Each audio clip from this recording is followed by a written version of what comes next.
हरि ओम्।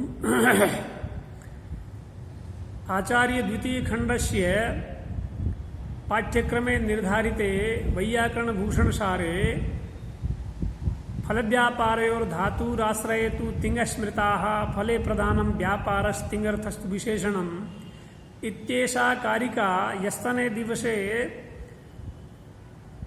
तत्र व्याख्यायमाना आसीत्। तत्र फलं व्यापारश्च धातुवाच्यौ फलस्य स्वरूपं व्यापारस्य सामान्यतया स्वरूपमपि तत्र व्याख्यातं स्थापितं च। अग्रे प्रसंगानुसारं प्रसंगप्राप्तम् आश्रये तु तिङ्गस्मृताः इति यत् कारिकांशः तद्विषये चर्च्यते। आश्रयेत्विति आश्रये तु तिङ्गस्मृताः अर्थात तिङ्गां शक्ति आश्रये वर्तते। तिङ्गां शक्तिः आश्रये वर्तते इत्युक्ते किम्? आश्रयः कस्य कयो वा केषां वा आश्रयः? इदानीं धातुवाच्यौ फलव्यापारौ इति उक्तमासीत्, अतः तयो एव आश्रयः अथवा तयो एव आश्रयौ अर्थात फलाश्रयः व्यापाराश्रयः इत्युक्ते तिङ्गां शक्तिः फलाश्रये व्यापाराश्रये वर्तते। फलाश्रयः कर्म भवति, व्यापाराश्रयश्च कर्ता भवति। अतः तिङ्गः शक्ति कर्तरि वर्तते, फले वा कर्मणि वा वर्तते।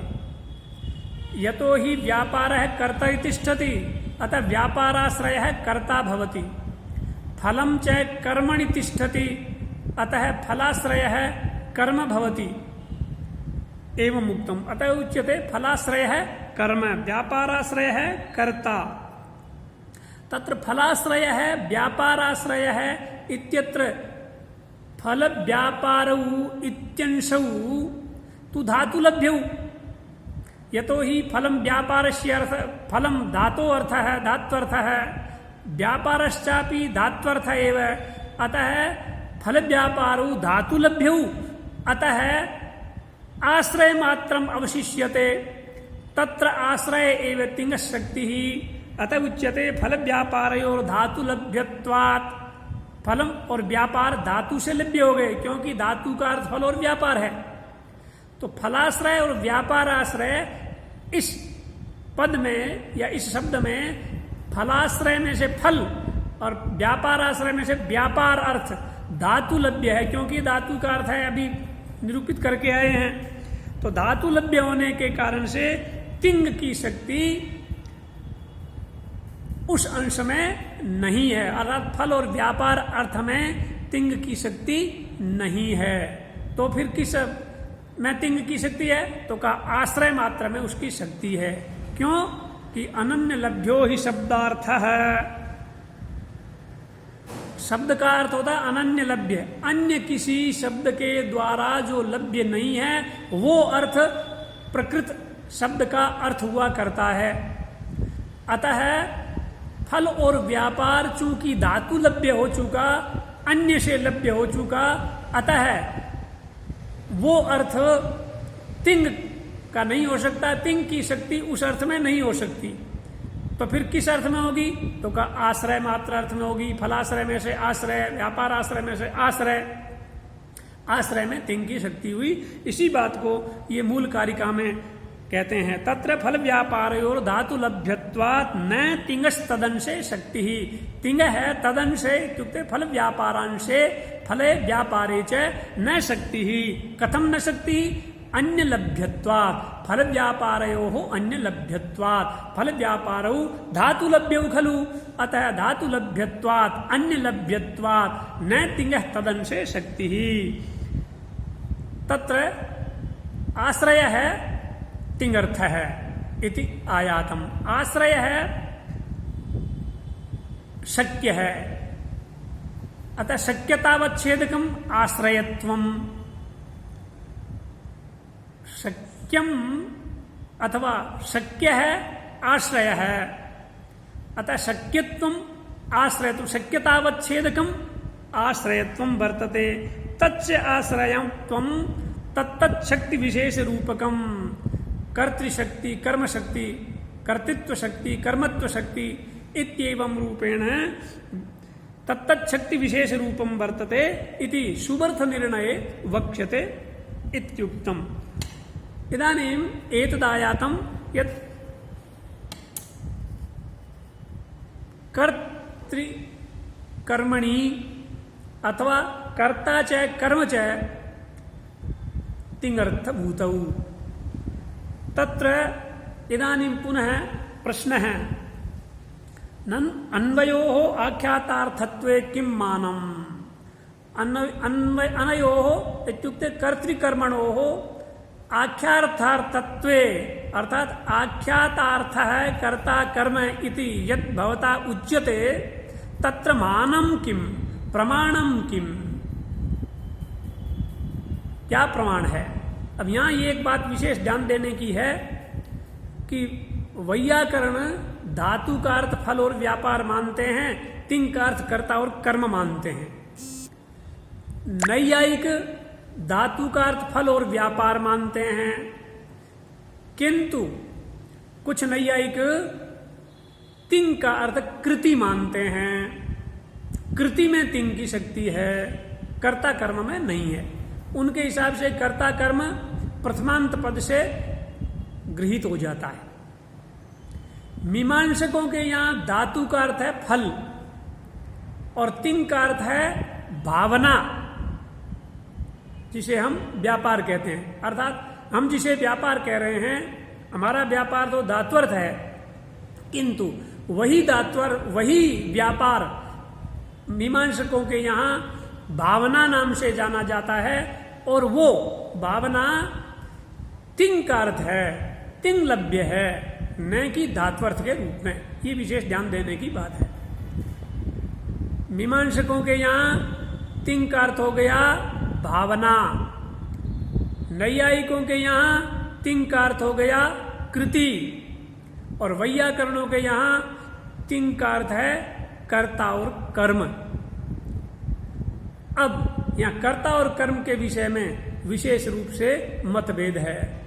वैयाकरण और नैयायिक दोनों ही धातु का अर्थ फल और व्यापार मानते हैं, धात्वर्थ विषय में कोई विवाद नहीं। लेकिन मीमांसकों के यहाँ धातु का अर्थ केवल फल होता है, जबकि वैयाकरण के यहाँ फल और व्यापार दोनों होते हैं, इसलिए कुछ विवाद है धात्वर्थ में भी मीमांसक और वैयाकरणों के बीच में। तिंगर्थ के विषय में वैयाकरणों का अर्थ, वैयाकरण तिंग का अर्थ मानते हैं कर्ता कर्म, मीमांसक मानते हैं भावना और नैयायिक मानते हैं कृति। तो तीनों में ही आपस में विवाद है। अब चूंकि वैयाकरण यहां ये कह के आया है कि तिंग की शक्ति आश्रय अर्थात फलाश्रय, व्यापाराश्रय अर्थात कर्ता कर्म में है, अर्थात कर्ता कर्म तिंग का अर्थ है, ऐसा ये वैयाकरण ने अभी बीज स्थापित किया, प्रतिज्ञा की। उस विषय में प्रश्न कर रहा है, ननु अनयोः आख्यातार्थत्वे किम मानम? कर्ता और कर्म आख्यातार्थ हैं, आख्यात मन तिंग, उस तिंग का अर्थ है कर्ता और कर्म, इसमें मान मन प्रमाण क्या है? अनयोः कर्तृकर्मणोः आख्यातार्थत्वे प्रमाणम किम इति प्रश्नः। तत्र यदि वैयाकरणेन उत्तरं दीयते यत् प्रतीतिरेव प्रमाणम्, यतो हि तिङन्ते पदे उक्ते सति तत्र तिङा कर्ता कर्तुः कर्मणो वा प्रतीतिर्भवति, यतो हि देवदत्त गच्छति अथवा गच्छति इत्यत्र तिङा कर्तुः प्रतीतिर्भवति, अर्थात कश्चन गच्छति इति प्रतीयते। एवमेव पठ्यते इत्यत्र तिङा कर्मणः प्रतीतिर्भवति, किमपि पठ्यते, कश्चन ग्रन्थः पठ्यते इत्येवम्।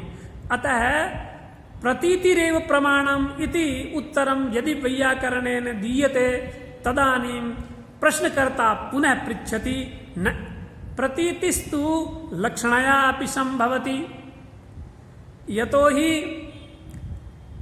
यस्य नैयायिकस्य तिङः कृतौ शक्ति अतः कृति एव शक्यार्थः तत्र अभिधया शक्त्या अभिधा शक्ति द्वारा कृति एव शक्यत्वेन लब्धा किंतु प्रतीति तेषामपि कर्तुस्तत्र भवति अतः स कदाचित् वदेत् यत् तत्र सा कर्तुः प्रतीति कर्मणः वा प्रतीति लक्षणया भवति लक्षणा शक्ति द्वारा अर्थात तिंगा अभिधा शक्ति द्वारा तु कृति उच्यते कृति रूपोर्थ उच्यते किंतु लक्षणया कर्ता कर्म वा उच्यते इति अपि तस्य वादः एवमेव अथवा मीमांसक मतानुसारं तिङः भावनार्थ विद्यते भावना इत्युक्ते व्यापारः इत्युक्ते क्रिया क्रियाया कश्चन कर्ता अपि भवत्येव विना कर्तारं क्रिया न संभवति अतः तत्र कर्तुः आक्षेपः क्रियते कर्मणो वा आक्षेपः क्रियते पठति इत्युक्ते कश्चन पठति अत्र कश्चन कर्ता वर्तते अतः कर्तुः अपि प्रतीतिर्भवति सा च प्रतीति आक्षेपात् भवति पठ्यते इति क्रियापदे उक्ते कर्मणः अपि प्रतीतिर्भवति सा च प्रतीतिः लक्षणया भवति इत्येवं वदति मीमांसकः अथवा प्रथमान्तात् पदात् वा यदि तत्र वाक्ये प्रथमान्तं पदं प्रयुक्तम् अस्ति यथा गच्छति इत्यत्र देवदत्तः गच्छति तो देवदत्त इति प्रथमान्तात् पदात् कर्तुः प्रतीतिर्भवति ग्रन्थः पठ्यते इत्यत्र प्रथमान्तं पदं वर्तते ग्रन्थ इति तेन प्रथमान्तेन पदेन अपि प्रतीतिर्भवति प्रथमान्तेन तेन पदेन अथवा प्रथमान्तात् पदात् प्रतीतिः संभवति इत्येवं पुनः प्रश्नः विहितः अर्थात् अनयोः कर्तृकर्मणोः आख्यातार्थत्वे किं प्रमाणम् इति प्रश्ने कृते यदि वैयाकरणेन उत्तरं दीयते यत् प्रतीतिरेव प्रमाणं तत् उत्तरं तैः प्रश्नकर्तृभिः न स्वीक्रियते यतोहि ते वदन्ति यत् सा प्रतीति लक्षणया संभवति अथवा आक्षेपादपि संभवति अथवा प्रथमान्तात् पदात् वा संभवति अतः सा प्रतीति अत्र प्रमाणत्वेन उपस्थापयितुं न शक्यते अतः पुनः किमपि पुष्टं प्रमाणं प्रदीयताम् यत्र येन कर्तृकर्मणोः आख्यातार्थत्वं सिद्धीत अत उच्यते अत्रोच्यते यदि प्रतीतिरेव प्रमाणम् इति न स्वीक्रियते भवद्भिः तदानीम् अस्माभिः वैयाकरणैः पुनः उच्यते किमपि प्रमाणत्वेन तत् श्रूयताम् मूलपङ्क्तिरियं वर्तते ल कर्मणि च भावे चाकर्मकेभ्यः इति सूत्रमेव मानम् पाणिनेः सूत्रं वर्तते तृतीयाध्यायस्य ल कर्मणि च भावे चाकर्मकेभ्यः लकारः कर्तरि कर्मणि भवति अथवा लकाराः सकर्मकेभ्यः धातुभ्यः कर्तरि कर्मणि च विधीयन्ते अकर्मकेभ्यस्तु धातुभ्यः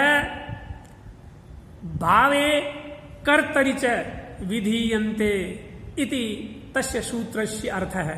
अर्थात लकार सकर्मक धातु से कर्ता या कर्म अर्थ में विहित है, उसका विधान होता है, और अकर्मक धातु से लकार का विधान भाव और कर्ता अर्थ में होता है। ये सूत्र का अर्थ है। तो सूत्र कहता है लकार कर्ता अर्थ में होता है, लकार कर्म अर्थ में होता है। इससे स्पष्ट हो गया कि लकार के स्थान पर होने वाला तिंग का भी वही अर्थ है, ये जानते ही हैं। यतो ही स्थान्यर्थाभिधान समर्थस्यैव आदेशता, यह आदेश है स्थानिनः अर्थम वक्तुम कथयितुम वा समर्थ है, स एव आदेश है तस्य भवितुम अर्हति। अतः लकारस्य यह अर्थ है कर्ता कर्म च, तस्मिन् एव अर्थे अथवा स एव अर्थ है लकारादेशस्य लादेशस्य तिंगः अपि भवति। अर्थात लय के स्थान पर होने वाले तिंग का भी वही अर्थ होगा जो लय का है। और चूंकि लय कर्ता कर्म अर्थ में किया गया, इसलिए तिंग का अर्थ भी कर्ता और कर्म है। ये बात यहां कही गई। तो कहा अत्रोच्यते लय कर्मणि च भावे चा कर्म केभ्य इति सूत्रमेव मानम्।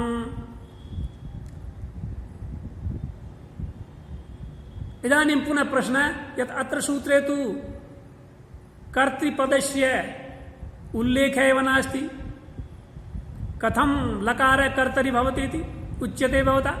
तदानीं लिख्यते अत्र हि चकारात् कर्तरि कृत् इति सूत्रोक्तं कर्तरि इत्यनुकृष्यते। लय कर्मणि च भावे चा कर्म केभ्यः इति सूत्रे चकार उक्त है। चकारेण कर्तरि कृत् इति सूत्रात् कर्तरि इति सप्तम्यन्तं पदम् अनुकृष्यते। अतः बुद्धौ अस्य सूत्रस्य एवं स्थितिर्भवति लय कर्तरि कर्मणि च भावे चा कर्म केभ्य इति। अत्र कर्तरि इति पदं ततः समानीयते। बोधकता रूपां तिबादि शक्तिं तत्स्थानित्वेन कल्पिते लकारे प्रकल्प्य लकारः कर्तरि कर्मणि चानेन विधीयन्ते। बोधकता रूप जो तिबादि शक्ति है, देखिए यहाँ ये एक बात ध्यान देने की है कि शक्ति आदेश में है कि स्थानीय में है, इस विषय में भी एक बात है। तो वैयाकरणों का मानना यह है कि जो उच्चार्यमाण वर्ण है या उच्चार्यमाण जो शब्द हैं, चाहे वो आदेश हैं इत्यादि जो भी है, तो उच्चार्यमाण आदेश होता है, स्थानिक का तो अपहार हो जाता है। तो उच्चार्यमाण जो शब्द हैं या उच्चरित जो हो रहा है वही अर्थ का प्रत्यायक होता है, अर्थबोधन की शक्ति उसी में होती है। तो चूंकि लकार के स्थान पर तिब आदि आदेश हो गया, लकार तो निवृत्त हो गया, अतः वो बोधकता शक्ति जो है, कर्ता कर्म आदि का बोध कराने वाली जो शक्ति है, वो शक्ति तिप की है न कि या तिंग की है, न कि लकार की। तो बोधकता रूप जो तिबादी शक्ति है, उस शक्ति का वस्तुतः तत्स्थानित्वेन लकारे प्रकल्प्य, उसका स्थानीय रूप में जो कल्पित लकार था, मूलतः ये लकार की तो कल्पना ही तो की गई है। शब्द दिखता है आपको पचती, यहाँ ती के मूल में लकार लट लकार किया गया था, उसके स्थान पर तिब आदेश किया गया, ऐसी सारी कल्पना की गई है। तिब दिख रहा है लेकिन तिब के मूल में लकार था, ये सारी कल्पना है। तो वो लकार कल्पित है। ऐसे कल्पित लकार में भी चूंकि वो लकार स्थानीय है, तो ऐसे स्थानीय में भी उस शक्ति की कल्पना कर ली जाती है। किस शक्ति की? जो तिबादी दिख रहे हैं उनकी बोधकता शक्ति का। तिबाद तो लिखा बोधकता रूपाम तिबादी शक्तिम तत्स्थानित्वेन, उस तिंग का स्थानीय रूप में कल्पित जो लकार, उस लकार में भी कल्पना कर ली जाती है। चूंकि ये सूत्र लकार के विषय की बात कर रहा है, इसलिए लकारा कर्तरि कर्मणि च अनेन विधीयन्ते, अनेन सूत्रेण लकारा कर्तरि कर्मणि च विधीयन्ते। कैसे कैसे? तिप की शक्ति और उसका कल्पित स्थानित्वेन कल्पित लकार में आप प्रकल्पन कर रहे हो। ऐसा कैसे? तो कहा जैसे नकार विसर्गादि निष्ठाम कर्म करणादि बोधकता शक्तिमादाय शशादि विधानवत। जैसे रामान, इस प्रयोग में ये नकार जो दिख रहा है इसी से कर्मत्व का बोध होता है। इसी प्रकार विसर्ग, राम है यहाँ विसर्ग ये दिख रहा है, उस तो विसर्ग से ही यहाँ रामत्व का बोध हो रहा है, ये कर्तृत्व का बोध हो रहा है। विसर्ग के मूल में जो सु का श था वो, या रामान में शश इत्यादि का जो श था, शश का जो श था, उस स्थानीय में इस नकार विसर्ग आदि में रहने वाली कर्म करणादि शक्ति का आरोपण जैसे करते हैं और आरोप करके वहां शश आदि का विधान किया जाता है, वैसे ही यहाँ तिबादी की जो बोधकता रूपी शक्ति है वो उसके स्थानित्वेन कल्पित लकार में प्रकल्पना करके, और लकार चूंकि सूत्र के द्वारा कर्ता कर्म अर्थ में किया जाता है, इसलिए लकार का अर्थ कर्ता कर्म, इसका मतलब हुआ तिंग का अर्थ भी कर्ता और कर्म है। ये बात सिद्ध हुई। अब चूंकि मैंने जैसे कल ही बताया, ये हमारे इस फोन में वीडियो की लिमिट अधिकतम 23 मिनट की है। 23 मिनट बाद में वीडियो ऑटोमेटिक विभक्त हो जाता है, इसलिए इसी विषय में अर्थात तिंग का कर्ता और कर्म तिंग का अर्थ है, तिंग अर्थ है, इस विषय में जो अधूरी रह गई चर्चा, उस चर्चा का अगले वीडियो में अपन निरूपण करेंगे। अभी चर्चा पूरी नहीं हुई है, अभी केवल बीज रूप में ये बात बताई गई है कि तिंग का अर्थ कर्ता कर्म है। इस बात में ल कर्मणि च भावे चा कर्म के भ्य है, ये पाणिनि का सूत्र ही प्रमाण है। चूंकि इस सूत्र के द्वारा कर्ता और कर्म अर्थ में लकार किया जाता है, उस लकार के स्थान पर तिबादी आदेश होते हैं। चूंकि जो आदेश है वो विद्यमान उच्चारित हो रहे हैं, उन उच्चार्यमान की ही बोधकता शक्ति होती है, अर्थात तिंग की वो शक्ति है, ये स्पष्ट हुआ। और वो तिंग की शक्ति उसके कल्पित स्थानीय लकार के अंदर मानी जाएगी, और लकार कर्ता कर्म अर्थ में होता है, इसलिए तिंग की शक्ति भी कर्ता और कर्म है, ऐसा स्पष्ट हुआ। इसका और डिटेल से इसमें खंडन मंडन की बात जो है वो आगे और चलेगी, अभी पूरी हुई नहीं है। समय सीमा को ध्यान में रखते हुए इस वीडियो को यहीं समाप्त करता हूँ, अगले वीडियो में फिर से चलेंगे। हरि ओम।